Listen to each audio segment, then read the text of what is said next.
우리는 하늘가족. 마태복음 12장 48절에서 50절까지의 말씀입니다.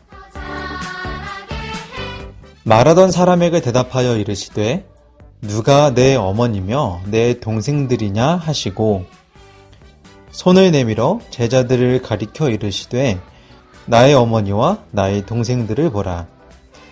누구든지 하늘에 계신 내 아버지의 뜻대로 하는 자가 내 형제요 자매요 어머니니라 하시더라.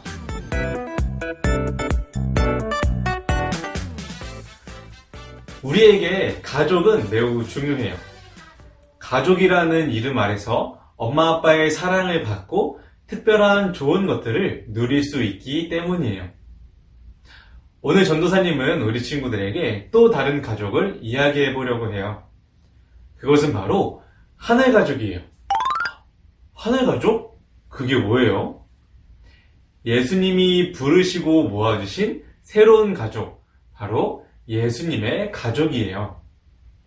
엄마 아빠의 가족이 되는 것은 그냥 태어나면 되는 거였지만 예수님의 가족이 되기 위해서는 어떻게 해야 하는지 함께 말씀을 통해서 알아볼까요?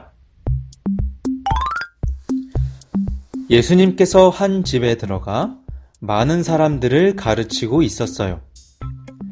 특별히 그날은 바리새인들이 예수님에게 많은 질문을 하면서 예수님을 비난하고 말싸움을 걸었어요. 예수님이 사람들에게 말씀하고 계셨을 때 한 사람이 찾아와 예수님께 말했어요. 선생님, 보십시오. 밖에 당신의 어머니와 형제들이 찾아와 선생님과 말하고 싶어 합니다. 그러자 예수님은 자신에게 말을 한 사람에게 말씀하셨어요. 누가 내 어머니고 누가 내 형제들이냐? 예수님은 손을 내밀어 자신의 제자들을 가리키셨어요. 보아라, 저 사람들이 내 가족들이다. 누구든지 하늘에 계신 내 아버지의 뜻대로 하는 사람이 내 형제고 내 자매고 내 어머니다.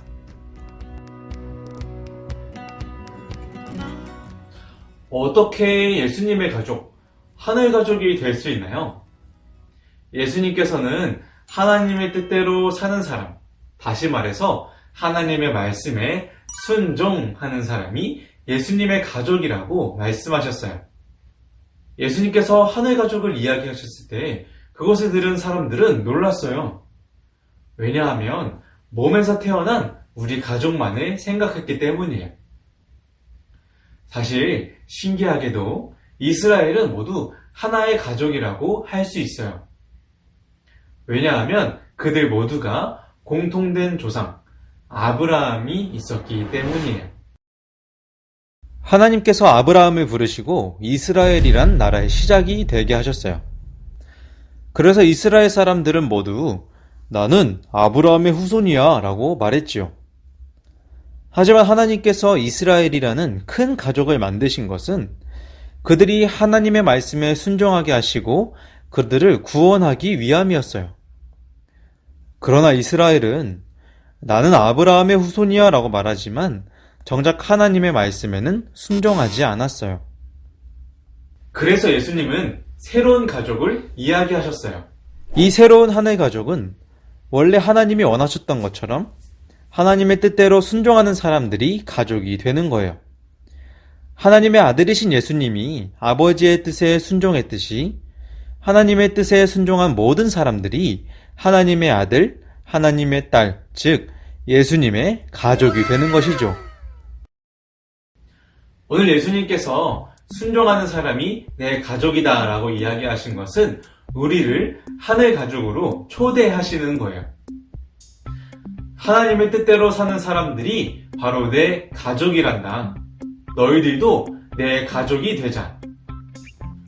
오늘 우리를 새로운 하늘 가족, 예수님의 가족으로 불러주시는 예수님의 초대에 우리 친구들이 순종하여서 우리 모두가 하나님의 자녀가 되기를 축복해요. 함께 기도해요. 우리를 하늘 가족으로 초대하신 예수님께 감사합니다. 나도 하나님의 말씀에 순종하여 예수님의 가족이 되기를 원해요.